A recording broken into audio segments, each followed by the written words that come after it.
Muy buenos días, bienvenidos al primer repaso a la actualidad del día de este jueves 7 de septiembre, que se escribe con mayúsculas por todas las grandes referencias y tensiones que se viven a esta hora en el mercado, sobre todo pendiente de lo que se está cociendo en el área tecnológica, en ese sector tecnológico que enfrenta en el tablero internacional a Estados Unidos y China, y que en las últimas horas, por supuesto, tenía esa medida de cómo el gigante asiático limitaba, prohibía el uso del iPhone entre su personal del gobierno, de nuevo por razones de seguridad nacional, y los intentos de Estados Unidos también por responder en esa política de restricciones a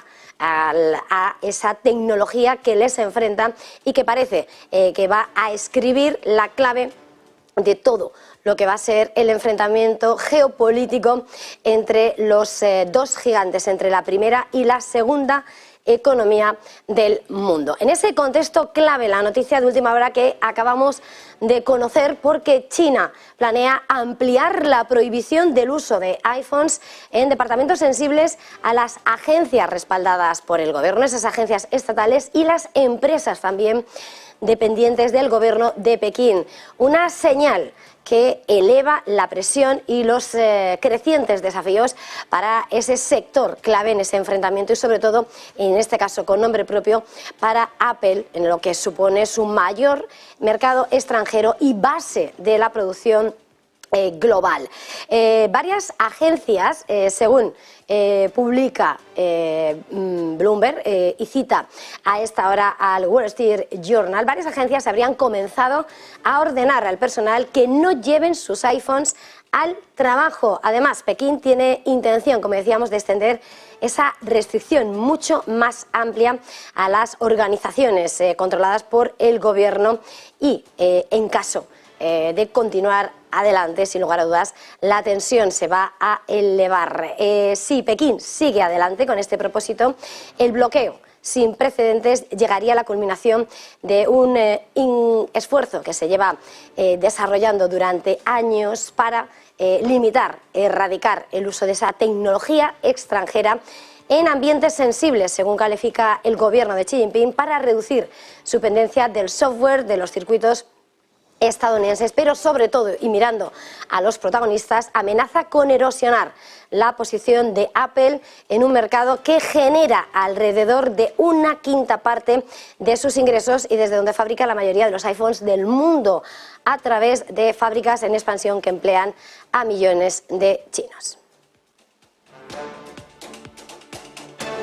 Y por supuesto, si miramos a Apple, al gigante asiático, tenemos que ver cómo se escribe la próxima jornada, porque de lo que venimos es de una jornada en la que ha vivido una de sus peores jornadas en un mes tras esas restricciones del uso en China, y además en una jornada en la que, por supuesto, las ventas se extendían en ese sector tecnológico, acompañado además de esos datos de la economía de Estados Unidos, datos del sector servicios mejores de lo esperado, que aumentan las preocupaciones sobre una inflación persistente. El gigante de la manzana ponía fin así a una racha de 6 días de subidas, lastrado además por esa decisión, como decíamos, de ordenar a los empleados del gobierno chino que dejen de usar esos dispositivos extranjeros, incluidos los iPhone.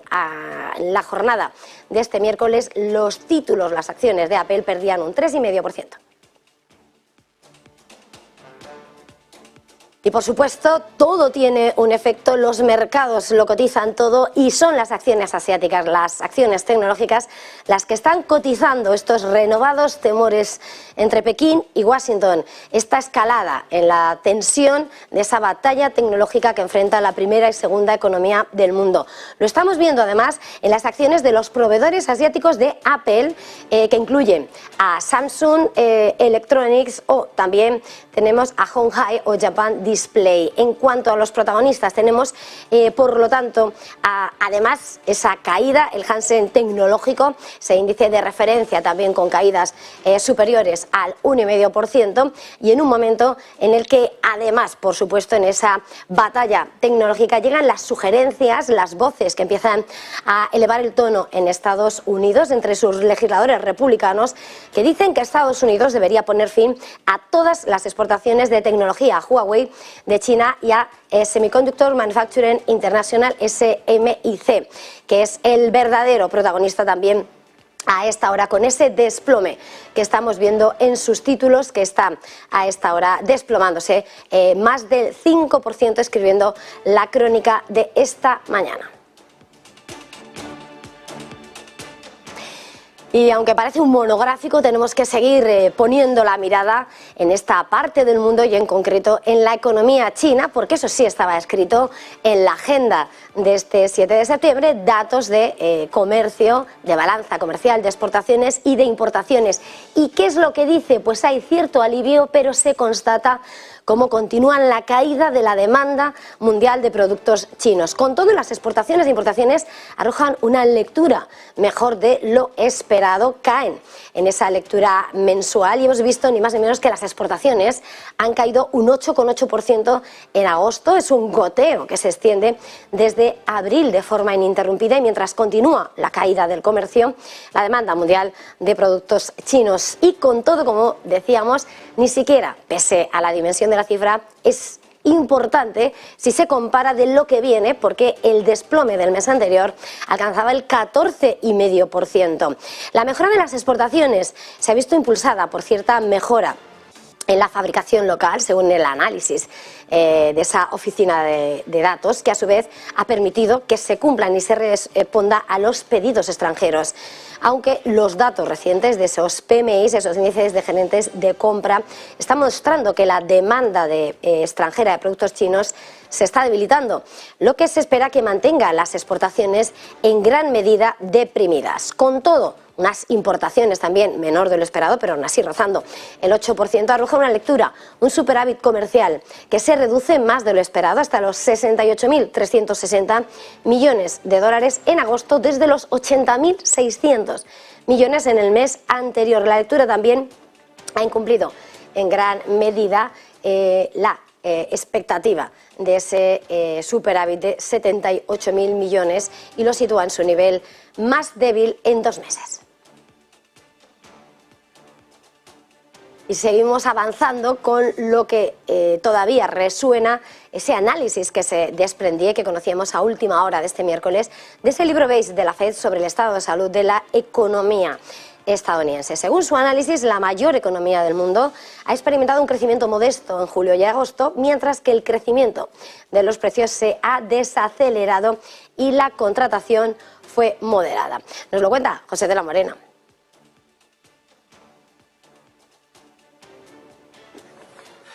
La Reserva Federal publica el libro beige, donde desde negocios nos fijamos evidentemente cuál es el devenir, cuál es el rumbo que han ido siguiendo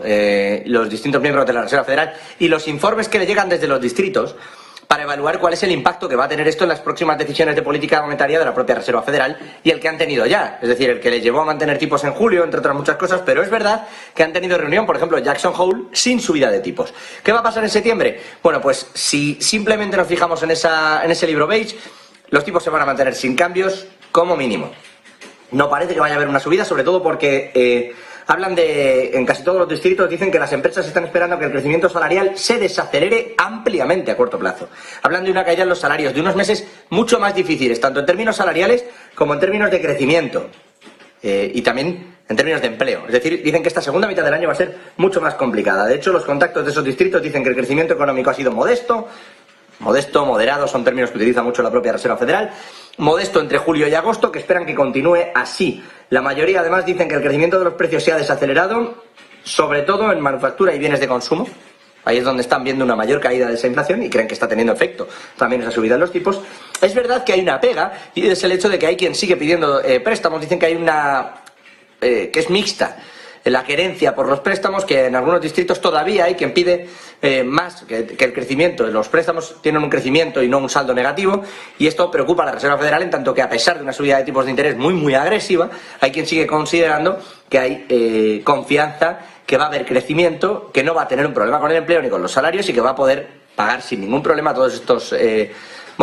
préstamos que pida y solicite. En esa línea, eso es el único pero que tiene una Reserva Federal, que por lo demás considera que están reaccionando tanto el empleo, los salarios como el propio crecimiento a las subidas de tipos. Dice que el crecimiento del empleo, insisto, ha sido moderado en todo el país, en todo julio y en agosto, que esperan que siga así, que muchos creen que la segunda mitad del año va a ser muy diferente y mucho más difícil en cuanto al crecimiento salarial, y algunos dicen que los consumidores estarían agotando ya sus ahorros y que ya dependen más del endeudamiento para mantener el gasto. Y explican así esa dicotomía que les contaba yo en los préstamos, que algunos consideran que efectivamente se está pidiendo préstamo para mantener el gasto y en algún momento va a caer la confianza al punto suficiente como para que eso también deje de ocurrir. Es decir, la Reserva Federal sí que cree que está tomando medidas suficientemente sólidas y sobre todo que estas están funcionando, porque impactan en el empleo e impactan en los salarios. Por más que dijera Joe Biden aquello de que baja la inflación y no lo nota el empleo y no lo notan los salarios y que eso no ocurrirá nunca bajo su guardia. Bueno, pues según la Reserva Federal está ocurriendo. Y no solo eso, es que además si uno mira dentro de los datos de empleo, hay quien para tener el mismo índice y la misma masa salarial, efectivamente, ya no cae el total de empleo porque en vez de tener uno tiene dos, para mantener el mismo salario. Por lo que están cayendo los salarios, está cayendo el empleo, como dice la Reserva Federal. Esos son los datos que ellos manejan y por lo que parece los que nos van a llevar a la estabilidad, según descuenta también el propio mercado, los swaps de la Reserva Federal, a la estabilidad de los tipos de interés en la próxima reunión de la FED. Clave, por tanto, ese diagnóstico del libro beige de la FED, como clave son las declaraciones que van haciendo los distintos miembros de la FED, pero importante porque el que ha hablado ha sido el ya retirado del Banco Central de Estados Unidos, pero el que fuera uno de los halcones más sensibles del equipo que tomaba decisiones en política monetaria. Ha hablado James Bullard, el que fuera presidente de la Reserva Federal de San Luis, y se ha mostrado de nuevo a favor de su movimiento favorito, de la subida de tipos de interés. Considera que los banqueros de la FED, los que ahora siguen tomando esas decisiones, deberían considerar a un aumento más de los tipos cuando este mes actualicen sus proyecciones macroeconómicas. Este mes toca ese gráfico de puntos azules. Decía Bullard, ahora decano en la Escuela de Negocios de Purdue University, que probablemente sea prudente desde una perspectiva de gestión de riesgos y necesaria, según los datos que han obtenido, que sigan considerando ese camino del endurecimiento de las tasas. Cree, eso sí, que el presidente, que Jerome Powell, tuvo razón en Jackson Hole al decir que aún no ha terminado. La inflación subyacente sigue estando muy por encima de ese objetivo, no ha bajado al 2% y tienen que mantener, decía, la flexibilidad en el futuro y es posible que la inflación se estanque o que incluso suba un poco. Y entre las voces autorizadas ahora sí dentro de la Reserva Federal también hemos escuchado a la presidenta de la FED de Boston, Susan Collins, que también ha dejado la puerta abierta a nuevas subidas de tipos frente a lo que considera la mayor parte del mercado. Decía Collins que el Banco Central puede proceder además con cautela respecto a llevar a cabo más subidas de tipos, pero ha indicado que se justificaría un mayor ajuste dependiendo de los datos. Collins cree que en general están bien posicionados para proceder con cautela ante este entorno económico incierto y reconociendo los riesgos sin dejar de ser decididos y dependientes de los datos, con la flexibilidad de ajustarse en el marco de la FED según las condiciones lo justifiquen. Así, y a pesar de reconocer algunas señales prometedoras en el frente de la inflación, dice que podría justificarse un mayor ajuste.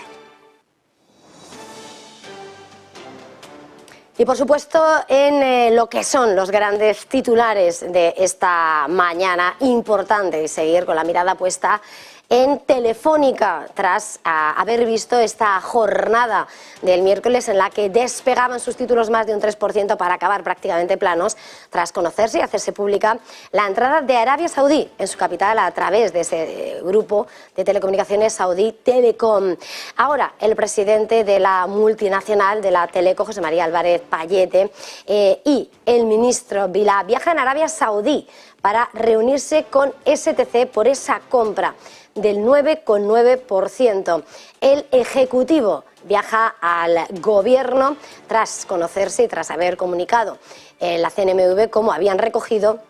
el comunicado de la entrada en el capital de la Saudí. Ambas empresas han destacado su voluntad de diálogo en el marco de esta operación. Ahora, el presidente Pallete y el consejero delegado de la compañía, Ángel Vilá, viajan a Arabia Saudí y, según lo que han dicho fuentes del encuentro, el objetivo de la reunión tiene como finalidad tratar los diferentes detalles que implica esta operación, que conlleva que el grupo saudí sea el principal accionista de la operadora, superando el 4,87% de BBVA y de BlackRock, el 4,48%, como el 3,5% de CaixaBank. Es, sin lugar a dudas, una de las claves. Vamos a estar pendientes de estas negociaciones y lo que se pueda desprender. Recordemos que la compra por parte de STC se ha llevado a cabo mediante la adquisición de acciones representativas del 4,9% del capital social de Telefónica y de instrumentos financieros que confieren esa exposición económica sobre otro 5% del capital social de Telefónica, sobre el que, de hecho, STC ya ha pedido la autorización al Gobierno por ese escudo anti-OPAs.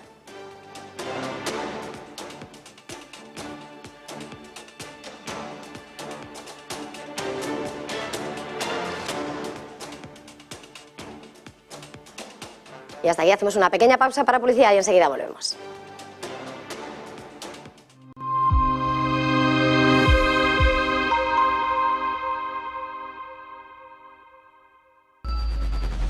Localizarnos ahora es más fácil. La economía a tu alcance. Empresas, inversiones, tecnología. Ya en la app de Movistar. Vive la economía. Negocios Televisión.